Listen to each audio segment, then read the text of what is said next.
मुच्यते। पूर्णस्य पूर्णमादाय पूर्णमेवावशिष्यते।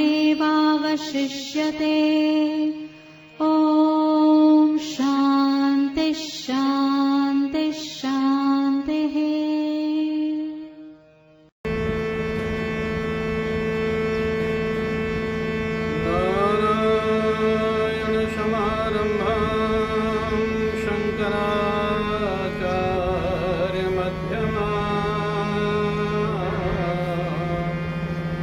अस्मदाचार्यपर्यन्तां वन्दे गुरुपरम्पराम्।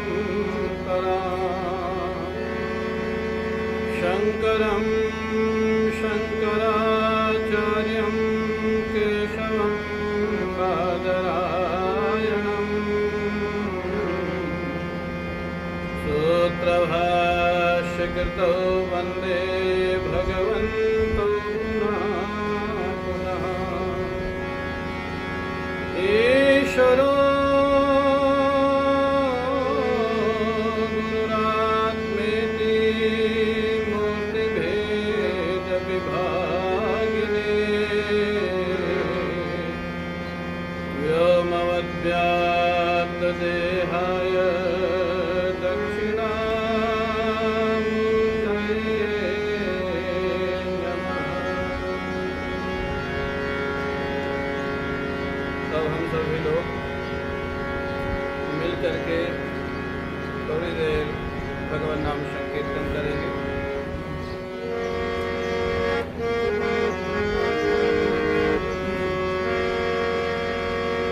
गोविंद बोलो हरि गोपाल बोलो, गोविंद बोलो हरि गोपाल बोलो, गोविंद बोलो हरि गोपाल बोलो, गोविंद बोलो हरि गोपाल बोलो।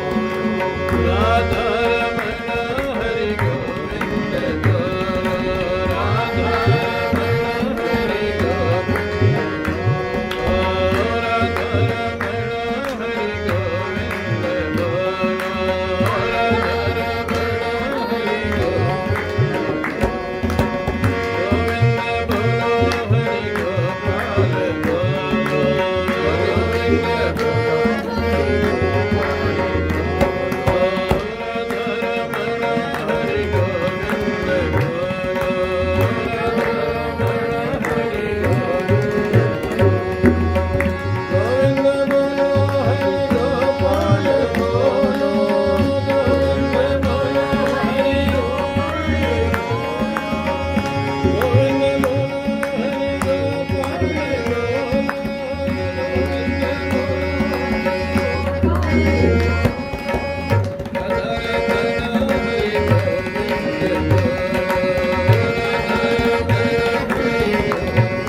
गोविंद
परम पूज्य प्रातः स्मरणीय पूज्य प्रेमपुरी जी महाराज के श्री चरणारविंदों में साष्टांग प्रणाम। परम पूज्य प्रातः स्मरणीय हमारे सद्गुरुदेव पूज्य स्वामी श्री अखंडानंद जी महाराज के श्री चरणारविंदों में साष्टांग प्रणाम। प्रिय गिरीश भाई, प्रिय प्रकाश भाई, सत्संग प्रेमी सज्जनों, भक्तिमती माताओं, हम सभी लोग विगत अनेक दिनों से पुरुषार्थ चतुष्टय पर चर्चा कर रहे हैं,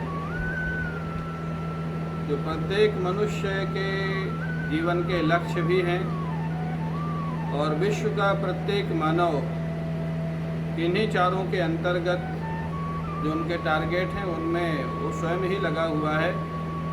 मैं हमेशा कहता हूँ, कोई ज्ञानपूर्वक लगा है, कोई अज्ञानपूर्वक लगा है। हम लोग चर्चा कर रहे थे काम पुरुषार्थ की पूर्णता, काम पुरुषार्थ की सफलता।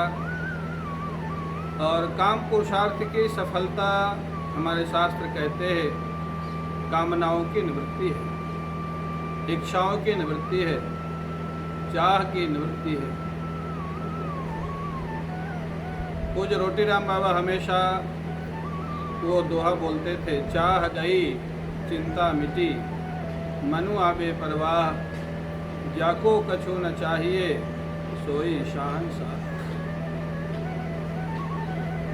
भगवान आदि शंकराचार्य जी महाराज भी अपनी प्रश्नोत्तरी में इसी बात को पुष्ट करते हैं।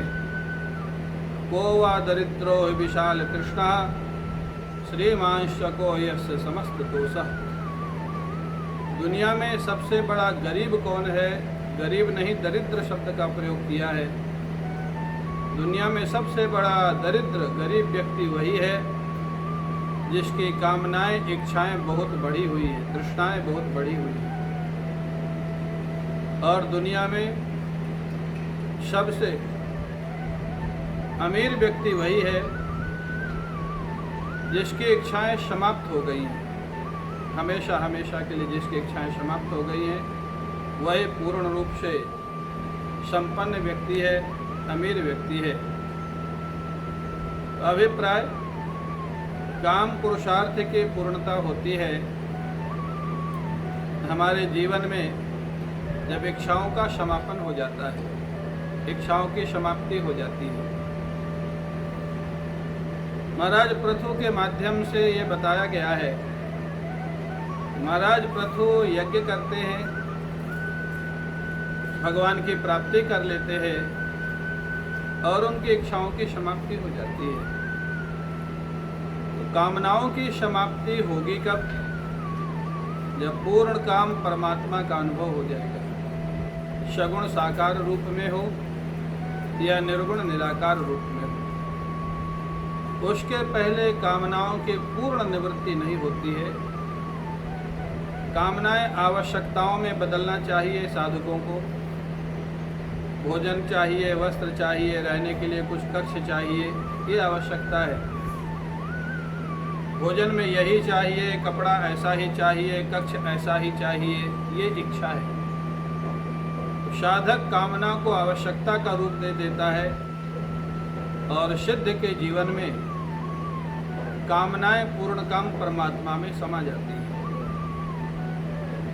पूर्ण काम परमात्मा की अनुभूति के बिना कामनाओं की निवृत्ति असंभव है। कोई कितना भी कहे हमको कुछ नहीं चाहिए।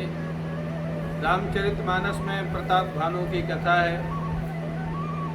वो बड़े बड़े यज्ञ अनुष्ठान करता था और कोई फल, आचार्य लोग बोलते थे, बोले कोई फल नहीं चाहिए। लेकिन जब कपट मुनि से मिलना हुआ तो उन्होंने ऐसे फलों की आकांक्षा की जो कि असंभव थे इस संसार में। जरा मरण दुख रहित तन समर जितय जन को। प्रताप भानु कहता है, गुरुदेव ऐसे यज्ञ करवाइए जिससे हमारे शरीर में बुढ़ापा ना आवे, हमारे शरीर में मौत ना आवे और विश्व में कोई हमारा विरोधी राजा न रहे, एक छत्र हमारा साम्राज्य हो जाए। तो ये जो निष्काम होने का दिखावा है, ये थोड़ा कठिन काम है और उसको समझना चाहिए। अगर हम सकाम हैं तो अपनी सकामता को भगवान से जोड़ दें, जैसे ध्रुव जी ने जोड़ा, तो कामना की निवृत्ति भी हो जाएगी और आवश्यक होगा तो कामना की पूर्ति भी हो जाएगी। ये ठाकुर को मालूम है कि हमारी कामना को निवृत्त करके समाप्त करना है या हमारी कामना को पूर्ण करके समाप्त करना है। ये हमको अपने ठाकुर पे छोड़ देना चाहिए, आराध्य पे छोड़ देना चाहिए। महाराज पृथु का जीवन काम पुरुषार्थ उनके जो में सफल हुआ भगवान के दर्शन से, भगवान की प्राप्ति से। हम लोग उन्हीं के जीवन पर चर्चा कर रहे हैं, कैसे कैसे सफल हुआ, कामनाओं की निवृत्ति उनके जीवन से कैसे हुई। तो जो बंदी जनों ने 3 प्रमुख कार्य उनके जीवन के बताए थे। पहला कार्य था पृथ्वी का दोहन। महाराज पृथु यदाभिषिक्तः पृथुरंग विप्रैरा मंत्रितो जनतायाश्च पालः प्रजा निरन्य क्षिरपृष्ठ क्षुच्छाम देह पतिमभ्यवोचन। जब राज्य पद पर बैठ गए तो सारी प्रजा दुखी होकर के उनके पास आती है। प्रजा का कष्ट क्या था? खाने के लिए अन्न नहीं था। क्यों? पृथ्वी में बीज बोया जाता था, वो निकलता ही नहीं था, काल पड़ जाता था, अवर्षण हो जाता था या बाढ़ आ जाती थी। जितनी दैवी आपदाएं हैं ये सब उस समय हो रही थी। क्यों? क्योंकि महाराज पृथु के पहले जो राजा था बहुत अधर्मी राजा था, बेन। और जब अधर्मी राजा पृथ्वी पर शासन करता है तो भूदेवी अपनी औषधियों को छिपा लेती है, क्योंकि भूदेवी और श्रीदेवी भगवान की सेवा के लिए हैं, धर्मात्मा पुरुषों के सहयोग के लिए हैं, ना कि अधर्मियों के लिए। अन्न नहीं होता था, प्रजा बड़ी दुखी थी। महाराज पृथु ने देखा प्रजा भूखों क्यों मर रही है, क्योंकि बीज बोया जाता है निकलता ही नहीं। महाराज पृथु आखिर तो भगवान के अवतार है, समझ गए इसमें पृथ्वी का दोष है, भूदेवी का दोष है। उन्होंने धनुष बाण उठाया और पृथ्वी को ललकारा, वसुधे त्वाम वधिष्यामि मच्छासन परांग मुखीम। हे भूदेवी, मैं तुम्हारा वध कर दूंगा। मेरे शासन काल में मेरी प्रजा को अन्न से तकलीफ हो रही, मेरी प्रजा भूखों मर रही है। अभिप्राय, राजा का पहला कर्तव्य है प्रजा के कष्ट को दूर करना। या तो राज्य पद स्वीकार करना नहीं चाहिए, और अगर स्वीकार करता है तो उसका प्रथम कार्य है प्रजा के दुख को दूर करना, प्रजा के कष्ट को दूर करना। अब आजकल तो खैर ये बातें कहने सुनने के लिए हैं। मेरे से एक बार किसी ने पूछा, महाराज बड़े बड़े लोग आते हैं चले जाते हैं, गरीब तो गरीब ही है, गरीबी तो हटती नहीं है, और सब लोग कहते हैं हमको जिताओ हम गरीबी हटाएंगे। मैंने विनोद में कहा, वो कहते हैं गरीबी हटाएंगे, ये तो आपको नहीं कहा कि किसकी हटाएंगे। और जीतने के बाद गरीबी तो हटा लेते हैं लेकिन अपनी हटा लेते हैं। प्रजा तो जहाँ की तहाँ रहती है। एक बार मिनिस्टर बन गया, सांसद बन गया 5 साल के लिए, तो अपने जीवन भर के लिए काफ़ी कर लेता है। अब परिवर्तन हुआ है देश में हमारे मोदी जी के शासन काल में। मैंने सुना एक सांसद को जिसको मिनिस्टर बनाया गया, उन्होंने कहा इस बार मिनिस्टर बनना शायद ठीक रहा कि नहीं रहा समझ नहीं आ रहा। किसी ने पूछा क्यों? बोले काम बहुत करना पड़ता है और आमदनी कम है। तो स्वाभाविक है भाई, आप अगर जनप्रतिनिधि हैं, जनता ने आपको चुन करके भेजा है, तो राजा का पहला काम है जनता की सेवा करना, प्रजा के दुख सुख को दूर करना। ऐसे आदर्श राजा हैं हमारे महाराज पृथु, और ऐसे आदर्श प्रधानमंत्री हमारे मोदी जी। ये खुशी की बात है, आज हमारे देश को एक ऐसे कुशल प्रशासक और कुशल प्रधानमंत्री प्राप्त हुए। उन्होंने पृथ्वी देवी को बहुत डांटा। पृथ्वी देवी भागी, लेकिन कहाँ भागेगी, तो साक्षात भगवान के अंशावतार हैं। वो समझ गई है तो मेरे प्रभु के ही अवतार है। पृथ्वी देवी खड़ी होकर के प्रभु की प्रार्थना करते, नमः परस्मै पुरुषाय माया विन्यस्त नाना तनवे गुणात्मने। हे प्रभु, आपकी माया के कारण संसार नाना रूप में, नानात्व के रूप में दिखाई दे रहा है। हे परब्रह्म परमात्मा, आपके चरणों में मैं प्रणाम करती हूँ। आपने ठीक ही कहा, मैंने बीजों को छिपा रखा है, लेकिन जब कोई दुष्ट राजा का शासन होता है तो मैं प्रायः इस कार्य को करती ही हूँ। महाराज पृथु ने कहा, तो वापस बीज कैसे आएंगे, हमारी प्रजा कैसे सुखी होगी? भूदेवी ने एक ही बात कही। भूदेवी ने कहा कि स्वयंभू मनु को बछड़ा बनाइए और मैं गो रूप धारण कर लेती हूँ। स्वयंभू मनु को बछड़ा बना करके मेरा दोहन कीजिए और मैं सारे बीजों को वापस कर दूंगी, प्रजा आपकी प्रसन्न हो जाएगी। ये तो कथा है। इस कथा में हम लोगों को सीखना क्या है? स्वयंभू मनु क्या है? धर्म के प्रति। जो गाय है वो भूदेवी है, गाय का रूप धारण करके ही, इसलिए जो गोधन है, जो गाय है, ये हमारी संस्कृति का एक विशेष अंग है। भगवान कृष्ण जिनकी सेवा करते हैं, कभी कभी देख के बड़ा आश्चर्य होता है। हम भगवान कृष्ण को मानते हैं, भगवान कृष्ण की सेवा करते हैं, लेकिन भगवान कृष्ण जिनकी सेवा करते हैं उनकी सेवा हम लोग नहीं कर पाते, या कभी कभी उनकी सेवा का नाटक करते हैं, अपनी सेवा कर लेते हैं। अवश्य अभी भी देश में ऐसे संत महापुरुष हैं जो वास्तव में गो सेवा कर रहे हैं, जैसे हमारे परम स्नेही मित्र श्रद्धेय राजेंद्र दास जी महाराज, राजस्थान में श्रद्धेय स्वामी दत्त शरणानंद जी महाराज, गोकुल में हमारे पूज्य परम श्रद्धेय गुरु शरणानंद जी महाराज, जहाँ हजारों हजारों गायों का पालन हो रहा है। हमारे आश्रम में, आनंद वृंदावन में, हमारे गुरुदेव के समय ऐसे हृष्ट पुष्ट गाय और ऐसी सेवा, आज भी वहाँ सेवा हो रही है, लेकिन थोड़ा फर्क स्वाभाविक है। तो मैं कह रहा था, हमको कभी कभी बड़ा कष्ट होता है, दुख होता है।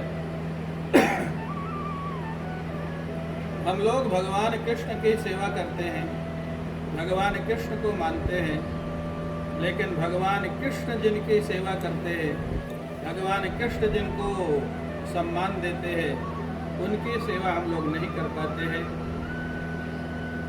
गौ माता हमारी ऐसी माँ है जो देती ही देती है, कुछ लेती नहीं है। घास लेती है, घास के बदले दूध देती है। गौमूत्र से आज कितनी औषधियों का निर्माण हो रहा है। गोबर कितना पवित्र माना गया है। गौ माता का एक एक रग, एक एक अणु, परमाणु पवित्र माना गया है। जहाँ 33 करोड़ देवताओं का जहाँ पर निवास है, ऐसी हमारी गौ माता आज जरूर सेवा बढ़ी है, लेकिन जैसे होनी चाहिए अभी वैसी तो नहीं हो रही है। हम सबका दायित्व है, केवल प्रशासन का ही नहीं, संत समाज का, गृहस्थ समाज का, उद्योगपतियों का, सबका दायित्व है गौ माता के लिए कुछ ना कुछ सबको करना चाहिए।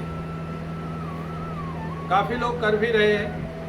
तो भूदेवी पृथ्वी गौ माता का रूप धारण करती है। स्वयंभू मनु को बछड़ा बनाया जाता है और बछड़ा धर्म का, स्वयंभू मनु धर्म के प्रतीक है। अभिप्राय, अगर जीवन में कोई भी शासक प्रशासक अधर्मी हो जाता है तो उस देश की, उस प्रदेश की, उस समाज की उन्नति अवनति में बदलने लग जाती है। और उसी देश प्रदेश समाज का जो शासक है, प्रशासक है, अगर धर्मनिष्ठ हो जाए तो वहाँ की संस्कृति, वहाँ की उन्नति, वहाँ का सब कुछ अवनति उन्नति में बदल जाता है। गोस्वामी तुलसीदास जी महाराज ने एक चौपाई लिखी है, जिम सुख संपत्ति बिनहि बुलाए, धर्मशील पहि जाहि लुभाए। बोले धर्मात्मा व्यक्ति के पास सुख संपत्ति सहयोग बिना प्रयास के अपने आप चले जाते हैं। जैसे नदियां बिना प्रयास के समुद्र में जाती है, ऐसे सुख संपत्ति सहयोग धर्मात्मा व्यक्ति के पास अपने आप पहुंच जाते हैं। और ये देखा जाता है। आप महात्माओं को देख लें, अच्छे समाज सेवियों को देख लें, उनको कहना नहीं पड़ता है, विश्वास होना चाहिए समाज में और प्रजा में कि ये व्यक्ति के यहाँ कुछ भी हम लोग सहयोग करेंगे तो उसका सदुपयोग होगा। आज भी देने वालों की कोई कमी नहीं है, आज भी डोनेशन की कोई कमी नहीं है, लेकिन उपयोग करने वाला ईमानदार होना चाहिए। तो स्वाभाविक है उनका जो उद्देश्य था, संकेत था भूदेवी का, स्वयंभू मनु को बछड़ा बनाया जाए, माने धर्म को अपने जीवन में लाया जाए। धर्म की बात करते ही बहुत लोग थोड़ा संकुचित मानसिकता में आ जाते हैं। उनको लगता है कि हमारा देश तो धर्मनिरपेक्ष है। ये धर्म की बात बीच में कहाँ से आ गई? मैं कहना चाहूँगा, आप लोग जिसको संविधान बोलते हैं, आप लोग जिसको मैनेजमेंट बोलते हैं, आप लोग जिसको अनुशासन बोलते हैं, हमारे ऋषियों ने उसी को धर्म कहा। धर्म माने सुचारू व्यवस्था, धर्म माने व्यवस्थित जीवन, धर्म माने व्यवस्थित समाज, धर्म माने एक व्यवस्थित नियम। पिता का क्या कर्तव्य है, पुत्र का क्या कर्तव्य है, पत्नी का क्या कर्तव्य है, पति का क्या कर्तव्य है। ये बातें आज अगर समाज में हर व्यक्ति फॉलो करने लग जाए तो आज जो समाज में वैमनस्य फैला हुआ है, केवल समाज में ही नहीं परिवारों में फैला हुआ है। आज भाई भाई का दुश्मन हो रहा है, आज बाप बेटे में संपत्ति के लिए झगड़ा हो रहा है। अरे बाप बेटे की छोड़िए, पति पत्नी में कोर्ट केस हो रहे हैं संपत्ति के लिए। क्यों? ये धर्म निरपेक्षता का जो गलत अर्थ कर दिया है हमारे तथा कथित जानकार लोगों ने। धर्म निरपेक्षता का अर्थ धर्म विहीन समाज नहीं होता है। धर्म निरपेक्षता का अर्थ होता है सभी धर्मों का समान आदर। ये धर्म विहीन समाज जब हो जाएगा, धर्म विहीन माने दिशा विहीन, धर्म विहीन माने बिना ब्रेक की गाड़ी, जब ऐसा समाज हो जाएगा उसका दुष्परिणाम आज दिखाई दे रहा है। आपको अपने परिवार में भी कुछ नियम रखने होते हैं, आपको अपनी संस्था में कुछ नियम रखने होते हैं, आपको कोई भी शासन प्रशासन चलाने के लिए गाइडलाइन रखनी पड़ती है। इसी का नाम धर्म है। और धर्म मैंने कहा था, धर्म माने व्यवस्थित जीवन। और वो धर्म, और मैं फिर कहूँगा, वास्तव में जो धर्म का स्वरूप है वो हमारे सनातन धर्म का है, हिंदू वैदिक धर्म का है। हमारा सनातन धर्म ही ये उद्घोष करता है, सर्वे भवन्तु सुखिनः, सर्वे सन्तु निरामयाः, सर्वे भद्राणि पश्यन्तु, मा कश्चित् दुःखभाग् भवेत्। सभी सुखी हो, सभी निरोग हो, सभी कल्याण रूपी परमात्मा का अनुभव करें, आनंद का अनुभव करें, विश्व में कोई दुखी न रहे। ये कौन सा धर्म है? इसका नाम सनातन धर्म है, इसका नाम वैदिक हिंदू धर्म है, इसका नाम ईश्वरीय धर्म है, इसका नाम मानव धर्म है। बाकी तो ठीक है, मैं किसी का नाम नहीं लेना चाहूँगा। जो अपनी प्रशंसा करे और दूसरे की निंदा करे वो धर्म नहीं होता है, वो पंथ हो सकता है। धर्म वो है जो सबको धारण करके चले, सबको साथ लेके चले, उसको कहा जाता है धर्म। तो धर्म को माध्यम बना करके पृथ्वी का दोहन किया गया, सारे बीजों को पृथ्वी ने वापस दे दिया। अभिप्राय, पूज्य स्वामी करपात्री जी महाराज एक वाक्य कहते थे, बोले धर्म विहीन राजनीति विधवा राजनीति है, विधवा राजनीति। धर्म का अनुशासन जिस राजनीति में नहीं होगा वो राजनीति सफल नहीं होगी। और आजकल तो बड़े दुख की बात है, मैं समझता हूँ बहुत ऐसे जनप्रतिनिधि हैं जो शायद राजनीति शब्द का भी अर्थ ठीक ठीक समझते हैं या नहीं मालूम नहीं। राजनीति का अर्थ होता है राज्य के हित में नीति, राज्य का, प्रदेश का, देश का जिसमें भला हो वो नीति पर जिस पर विचार किया जाए उसका नाम राजनीति है। या तो स्वार्थ की नीति है, या तो कूटनीति है, या तो छल नीति है, इसका नाम राजनीति ही नहीं है। राजनेता वो होता है जो राज्य को आगे लेकर के जाए, जो देश को आगे लेकर के जाए, जो प्रदेश को आगे लेकर के जाए, उसका नाम राजनेता होता है। ऐसे राजनेता बहुत समय के बाद हमारे देश को श्री मोदी जी प्राप्त हुए, जो केवल देश के लिए सोचते हैं, जिनका पूरा जीवन, जिनका एक एक मिनट, एक एक क्षण देश के लिए जाता है, जो जागते हैं तो देश के लिए, सोते हैं तो देश के लिए, इसका नाम राजनेता होता है। आजकल तो किसी को कह दिया जाए ये नेताजी हैं, तो अगल बगल वाले समझ जाते हैं कि इनकी वैल्यू क्या है। आजकल जो इम्प्रेशन खराब हुआ है, क्योंकि राजनेता शब्द का अर्थ क्या है, राजनीति शब्द का अर्थ क्या है, और ऐसा क्यों हुआ है। हमारी शिक्षा में जो गड़बड़ किया गया है स्वतंत्रता के बाद या पहले, उसका ये दुष्परिणाम है कि इन शब्दों का अर्थ ठीक ठीक लोग नहीं समझते और धर्मनिरपेक्षता के नाम पर धर्म विहीन समाज को बनाते जा रहे हैं। ये इसका दुष्परिणाम है। धर्म को लेकर के, स्वयंभू मनु के रूप में धर्म को लेकर के महाराज पृथु ने भूदेवी का दोहन किया, सारे बीजों का उसने वापस उनको प्रदान कर दिया और बड़े सुचारू रूप से जगह जगह उन्होंने पहाड़ों को काटा, नदियों में पुल बनवाए, रास्ते बनवाए, नगरों की स्थापना, गांवों की स्थापना, छोटे छोटे कस्बों की स्थापना, महाराज पृथु ने पृथ्वी को समतल करके व्यवस्थित कर दिया, प्रजा को सुखी कर दिया। अभिप्राय, राजा का पहला कर्तव्य होता है प्रजा के दुख को दूर करना। ये शास्त्र कहता है जिस राजा के राज्य में सज्जन प्रजा का सुरपात होता है, सज्जन प्रजा, अंडरलाइन है, ध्यान से सुनिएगा, सज्जन प्रजा, जिस राजा के राज्य में सज्जन प्रजा दुखी होती है उस राजा को नरक जाना पड़ता है, ये शास्त्र कहता है। दुष्ट प्रजा तो दुखी होगी, डाकू, बदमाश, करप्ट लोग तो दुखी होंगे, वो स्वाभाविक है। सज्जन प्रजा को दुखी नहीं होना चाहिए, ये राजा का दायित्व है। ऐसे आदर्श राजा हैं महाराज पृथु। जय श्री राम।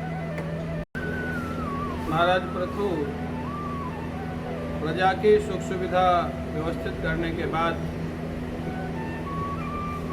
जब प्रजा सुखी हो गई, जो कि राजा का एक कर्तव्य होता है, महाराज पृथु जो एक राजा का दूसरा कर्तव्य है, देवाराधन, भगवान की आराधना, अपने जीवन को भगवान से जोड़ना। और हमारे शास्त्र कहते हैं यथा राजा तथा प्रजा, राजा जैसा आचरण करेगा वैसा ही आचरण तो प्रजा करेगी। इसलिए राजा को अपना जीवन स्वयं भगवान से जोड़ना चाहिए, अपना आचरण अनुकरणीय रखना चाहिए। महाराज पृथु दूसरा कार्य प्रारंभ करते अपने जीवन का महत्वपूर्ण, भगवान की अनुभूति के लिए, भगवान के दर्शन के लिए महाराज पृथु अश्वमेध यज्ञ प्रारंभ करते हैं। अथा दीक्षत राजा तो हयमेध शतेन सह ब्रह्मावर्ते मनोक्षेत्र यत्र प्राची सरस्वती तदभिप्रेत भगवान कर्मातिशयमात्मना शतक्रतुर्नममृषे पृथ्योर यज्ञ महोत्सवम। महाराज पृथु जब बड़े सुंदर अश्वमेध यज्ञ करने लग गए, और ऐसे हमारे शास्त्र कहते हैं कि जो भी राजा या राजकुमार 100 अश्वमेध यज्ञ पूर्ण कर लेता है उसको इंद्र पद प्राप्त हो जाता है, अर्थात वो इंद्र बन जाता है। और देवलोक में जो देवता हैं, हमारे आपके बीच में से ही लोग जो अत्यधिक पुण्य का काम करते हैं, परोपकार का काम करते हैं, सेवा का काम करते हैं, वो लोग भी पुण्यातिरेक से देवलोक को जाते हैं, देवता बनते हैं। जब तक उनका पुण्य रहता है देवलोक में रहते हैं, और जब पुण्य पूर्ण हो जाता है तो देवलोक से पुनः मनुष्य लोक में आ जाते हैं।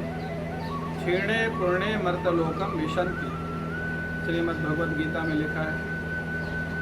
अभिप्राय, ये जो सूक्ष्म शरीर है अर्थात जो मन है, जो हम लोगों का मन है मनुष्य जीवन में, वही मन देवताओं का होता है। सूक्ष्म शरीर तो परिवर्तित होता नहीं है, स्थूल शरीर यहाँ छूट जाता है। तो कोई इंद्र बन जाएगा तो उसके जीवन से जेलस खत्म हो जाएगा, काम क्रोध खत्म हो जाएंगे, अभिमान खत्म हो जाएगा, ऐसा नहीं कहा जा सकता है। ये तो देवता बन जाए, मनुष्य बन जाए, बिना भगवान की भक्ति के, ये बिना तत्व ज्ञान के, ये दोषों की पूर्ण निवृत्ति होती नहीं। देवराज इंद्र को जेलस होने लग गया, ईर्ष्या होने लगे महाराज पृथु से। क्यों? अगर ये 100 यज्ञ पूर्ण कर लेंगे तो फिर ये इंद्र पद के दावेदार हो जाएंगे, तब मेरा क्या होगा? और जितने बड़े बड़े पोस्टों पर लोग बैठे हैं, बड़े बड़े वो ऑफिसर हों, मिनिस्टर हों, राष्ट्रपति हों, प्राइम मिनिस्टर हों, चीफ मिनिस्टर हों, बहुत अच्छे लोग होते हैं प्रायः, लेकिन जब उनको लगता है कि हमारी गद्दी खतरे में है, हमारी पोस्ट खतरे में है, तो कोई बिरले ही ऐसे होते हैं जो भगवान की इच्छा समझ करके उसको भी स्वीकार करते हैं। अन्यथा वो अपनी गद्दी बचाने के लिए कुछ भी करते हैं, साम दान दंड भेद सभी नीतियों का प्रयोग करते हैं। और प्रायः उस सब सारे विश्व में आजकल देखा जा रहा है। दंड का प्रयोग, भय का प्रयोग, लालच का प्रयोग, पैसे का प्रयोग। इंद्र ने भी वही किया, क्योंकि गद्दी की समस्या केवल दिल्ली तक या वाशिंगटन तक नहीं है, बीजिंग तक नहीं है। ये गद्दी की समस्या देवलोक तक है, इंद्रासन तक है। वहाँ भी गद्दी के लिए जेलस होता है, झगड़ा होता है, और गद्दी बचाने के लिए कुछ भी करना पड़े ऐसा प्रयास होता है।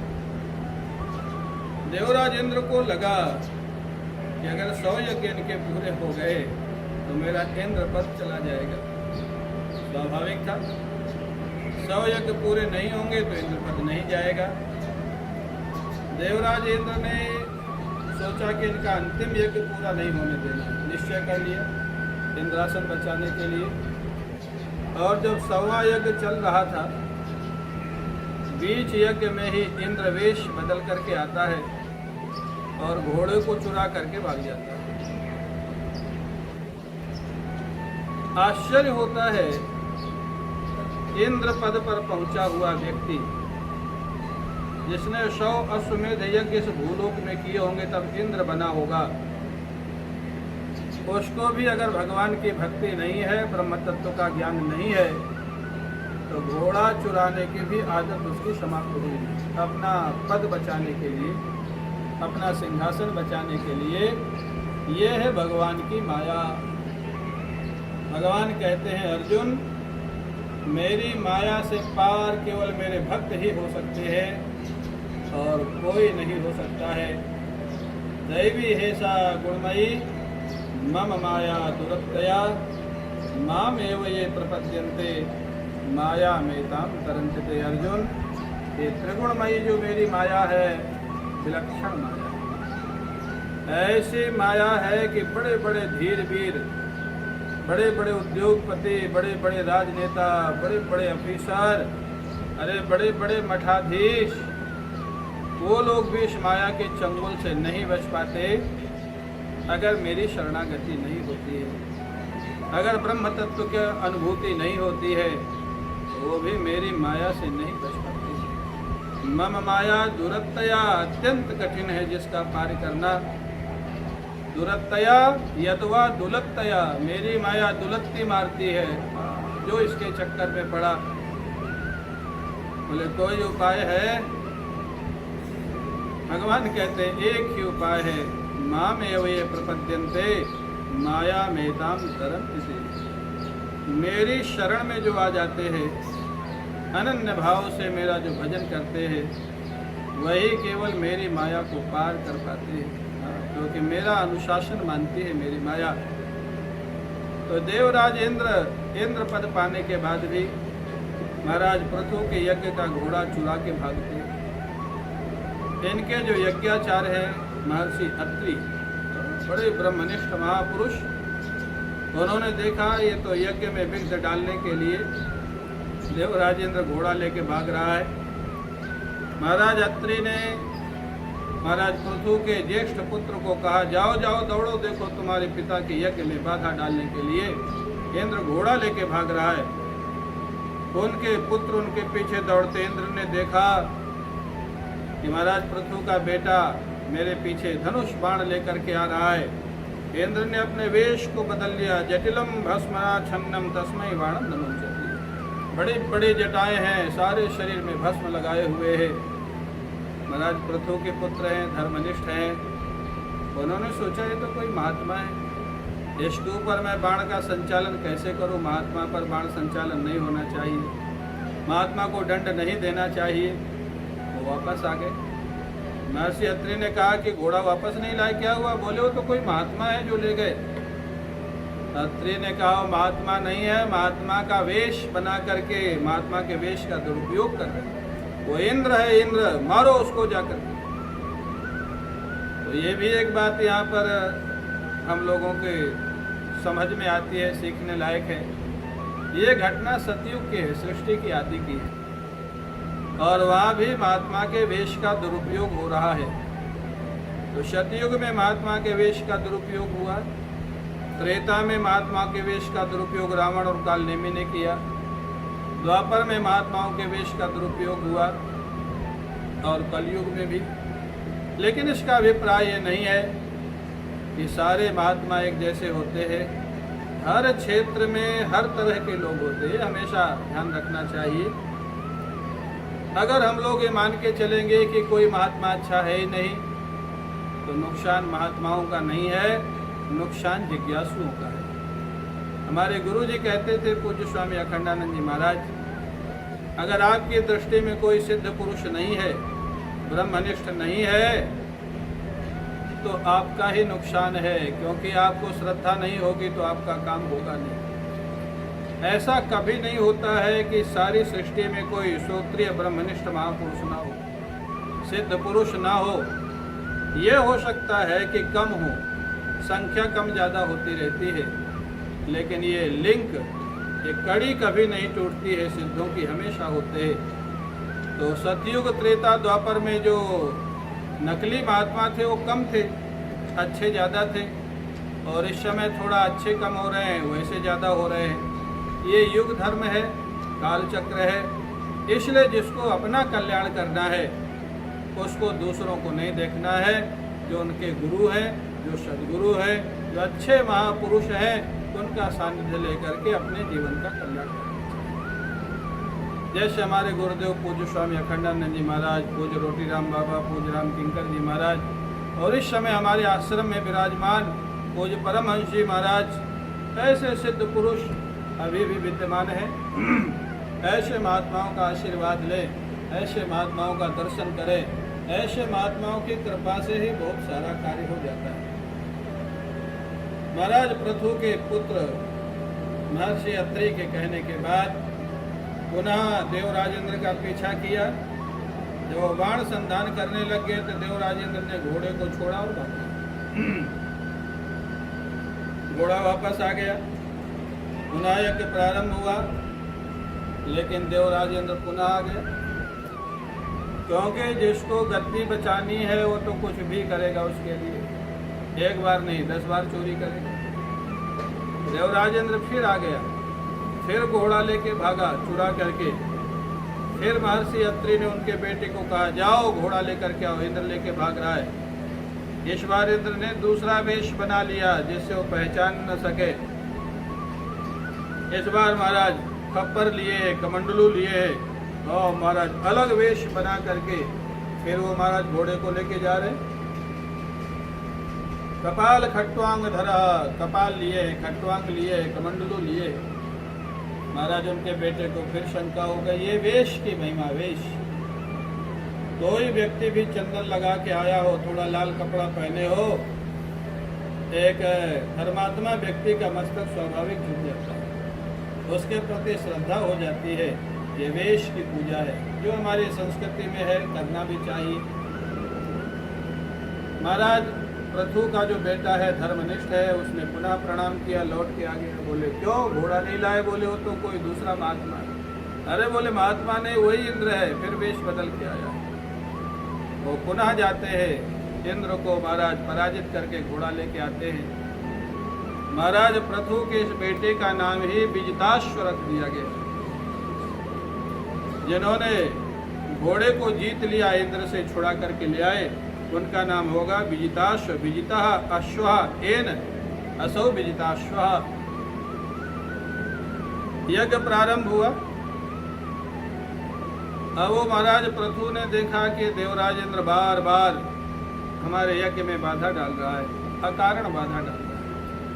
मैं इंद्र का कुछ नुकसान नहीं कर रहा हूँ, मैं तो अपने भगवान के दर्शन के लिए यज्ञ कर रहा हूँ, ये मेरे यज्ञ में बार बार बाधा डाल रहा है।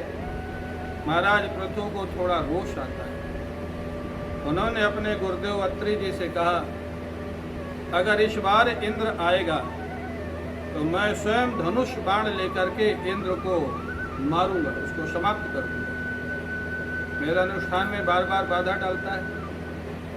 महर्षि अत्रि ने कहा, महाराज अनुष्ठान, विशेष अनुष्ठान का एक नियम और है कि यजमान को उसमें क्रोध नहीं करना चाहिए, रोष नहीं आना चाहिए। अनुष्ठान के मध्य में अगर अनुष्ठान के मध्य में रोष आ गया तो अनुष्ठान असफल हो जाएगा, क्योंकि वो जो एक मानसिकता बनती है, सात्विक भूमिका बनती है, जिसमें भगवान की अनुभूति होती है, फल की प्राप्ति होती है, अगर उसमें रजोगुण तमोगुण का प्रवेश हो गया सत्वगुण के स्थान पर, तो अनुष्ठान सफल नहीं होता है।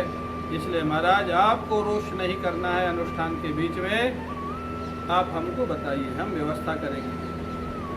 इससे हम लोगों को शिक्षा मिलती है कि भगवान के आराधक को, भगवान के भक्त को अपनी आराधना के मध्य में, अपने आराधक जीवन में, साधक जीवन में जहाँ तक हो सके रजोगुण तमोगुण को प्रवेश नहीं देना चाहिए। रजोगुण तमोगुण के प्रवेश से साधना में बाधा पड़ती है, साधना सफल नहीं होती है और भगवान की प्राप्ति नहीं होती है। महर्षि अत्रि ने कहा, तुम शांति से अनुष्ठान करो, यज्ञ में बैठो। अगर इस बार इंद्र आएंगे तो मैं स्वयं उनको मारूंगा या मैं पहले से व्यवस्था कर देता हूँ। महाराज पृथु ने पूछा, क्या व्यवस्था करेंगे? बोले, ऐसा मंत्र बोलूंगा हवन में, इंद्र स्वयं आकर के यज्ञ कुंड में गिर करके आहुति उसकी बन जाएगी। अब महाराज पृथु निश्चिंत हो गए और महर्षि अत्रि, उन्होंने देखा कारण बार बार ये बाधा डाल रहा है, तो उन्होंने वैसी तैयारी कर ली आहुति देने के लिए। इस बात का पता जब ब्रह्मा जी को लगा, ब्रह्मा जी वहां से भागे। ब्रह्मा जी ने कहा, इंद्रण्यानुष्ठितं राज्ञः कर्मैतर विजिघांसया पृथु कीर्तेर पृथुर्भूयात्। उन्होंने कहा, अलम ते कृतभि। महाराज ब्रह्मा जी ने बड़ी सुंदर बात कही। उन्होंने कहा कि महाराज पृथु, इंद्र आपके यज्ञ में जो बाधा डाल रहा है, क्यों डाल रहा है आप जानते हैं? बोले, क्यों डाल रहा है? बोले, इंद्र को शंका है कि आप 100 यज्ञ करके इंद्र बनना चाहते हैं। वो अपना सिंहासन बचाने के लिए आपके यज्ञ को सफल नहीं होने देना चाहता, उसको शंका है। और वो शंका स्वाभाविक है, क्योंकि उसकी सोच वहीं तक है। वो जो आनंदमयी माँ हमेशा कहती थी, पिताजी आप जहाँ बैठे हो वहाँ से ऐसे दिखाई देता है। जो उस व्यक्ति का जो लेवल होगा, उसकी सोच उसी लेवल की होगी। इसलिए हमारे पूज्य रोटी राम बाबा हमेशा कहते थे, रागत द्वेष किसी से मत करो, लेकिन व्यवहार अपने सोच के लेवल वाले व्यक्तियों से ही करो। बहुत ज़्यादा ऊंची लेवल के होंगे तो भी बात समझ में नहीं आएगी, और बहुत ज़्यादा नीचे लेवल के लोग होंगे वो आपको तनाव क्रिएट करेंगे। इसलिए मित्रता रखो अपने बराबर सोच वालों के साथ, बराबर लेवल वालों के साथ। रागत द्वेष किसी से मत करो। भगवान की दुनिया, भगवान की सृष्टि है, जैसा उन्होंने बनाया वैसे चलेगी।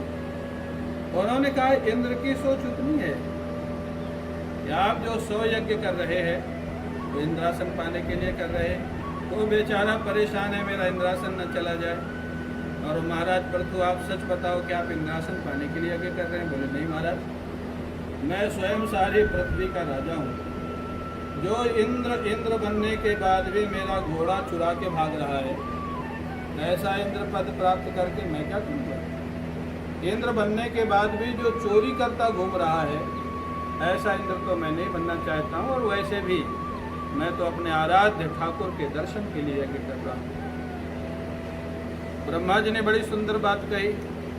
ब्रह्मा जी ने कहा, महाराज पृथु, अगर 100 यज्ञ से भगवान के दर्शन होते हैं, ऐसा नियम होता, तो देवराज इंद्र को भी दर्शन हो गए होते, क्योंकि 100 यज्ञ करके ही इंद्र बना है।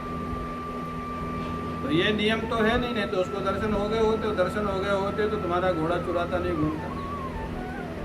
और 99 यज्ञ में दर्शन नहीं होंगे, ऐसा कहीं नहीं लिखा है।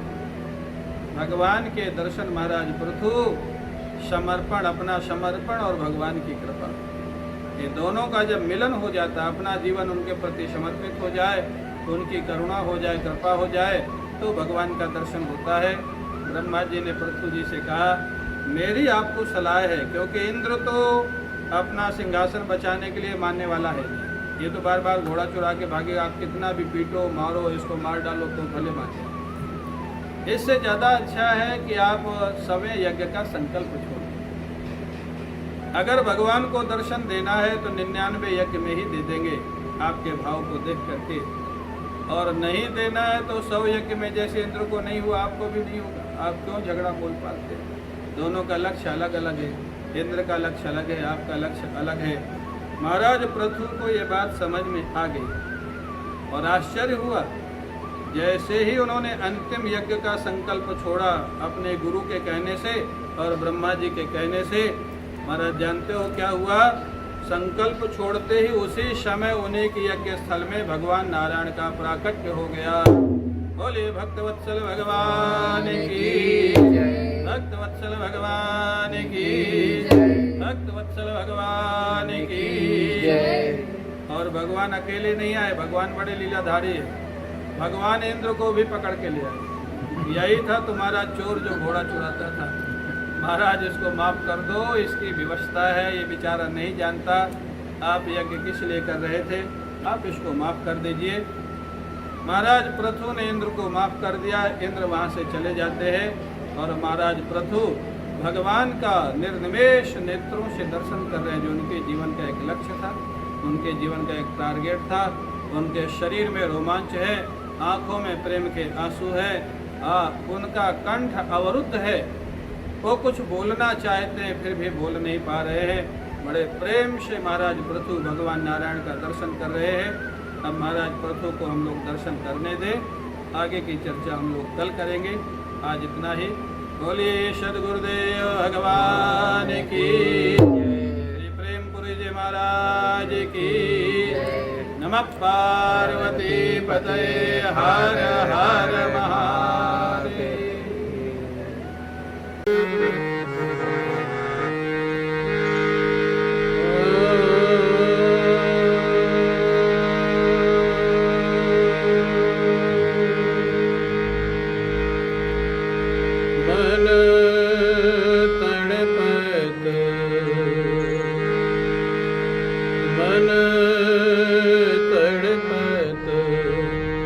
हरि दर्शन को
हरे